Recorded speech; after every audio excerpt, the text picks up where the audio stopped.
টাইগারদের ফিটনেস টেস্টে সবাইকে চমকে দিয়েছেন মুস্তাফিজুর রহমান। মুস্তাফিজুর রহমান কি প্রথম হয়েছেন নাকি দ্বিতীয় হয়েছেন? আসলে অবাক করার মতো পারফরমেন্স করেছেন। নির্ধারিত ১৬০০ মিটার দৌড় প্রতিযোগিতায় প্রথম হয়েছেন তাকে নাহিদ রানা। সবাইকে বিস্মিত করে আবারও প্রথম হয়েছেন নাহিদ রানা।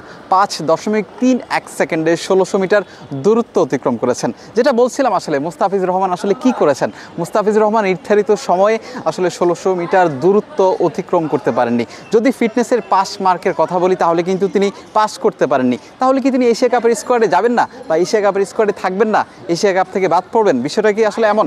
আসলে মূলত ক্রিকেটারদের ফিটনেসের অবস্থাটা কেমন সেটা যাচাই করার জন্য কিন্তু এই ফিটনেস টেস্টটা হয়েছে, যেটাতে আসলে বলি যে প্রথম মার্কসটা তিনি আসলে লেটার মার্কসটা পাননি মুস্তাফিজুর রহমান। নির্ধারিত ৬ মিনিট ৪০ সেকেন্ড কিংবা ৭ মিনিটেরও বেশি সময় লেগেছে তার জন্য। আরেকদিকে speed star Dhaka express Taskin আহমেদের কথা বলতেই হয়। প্রথম ২ দিনের ফিটনেস ক্যাম্পে তিনি ছিলেন না পবিত্র উমরা হজ করার কারণে। তিনিও কিন্তু আসলে শেষ দিকেই ছিলেন। তাসকিন আহমেদ আসলে আহামরি পারফরমেন্স করতে পারেননি, আহামরি মার্কস তুলতে পারেননি। আর একদিকে ২ ইয়াং ক্রিকেটার তানজিম হাসান সাকিব এবং নাহিদ রানা। নাহিদ রানা প্রথম হয়েছেন, ৫.৩১ সেকেন্ডে অতিক্রম করেছেন সেই নির্ধারিত দূরত্ব। এবং তানজিম হাসান সাকিবের কথা বলতেই হয়, ৫.৫৩ সেকেন্ডে তিনি কিন্তু আসলে দ্বিতীয় হয়েছেন। যদি সামগ্রিকভাবে আমি বলি, দ্বিতীয় গ্রুপে প্রথম হয়েছেন নাহিদ রানা, কিন্তু ওভারঅল যদি বলি তাহলে প্রথম হয়েছেন নাহিদ রানা, দ্বিতীয় হয়েছেন তানজিম হাসান সাকিব।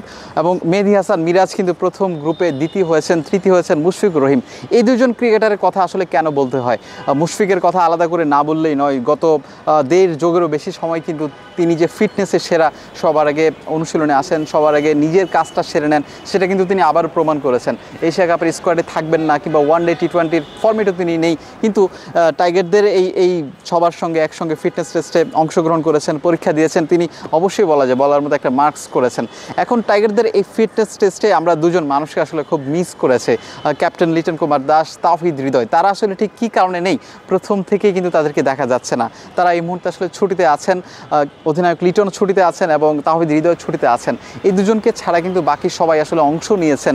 এবং আজকের যে দৌড় প্রতিযোগিতাটা হয়েছে বা রানিংটা হয়েছে, সেখানে কিন্তু সবাই মোটামুটি একটা স্কোর করেছেন, ভালো দিকে চেষ্টা করেছেন। শামীম হোসেন পাটোয়ারি বা আরও কয়েকজনের কথা যদি বলি, তারা হয়তো আপ টু দ্য মার্কস করেননি, কিন্তু তানজিম হাসান সাকিব, নাহিদ রানারা আসলে অবাক করেছেন।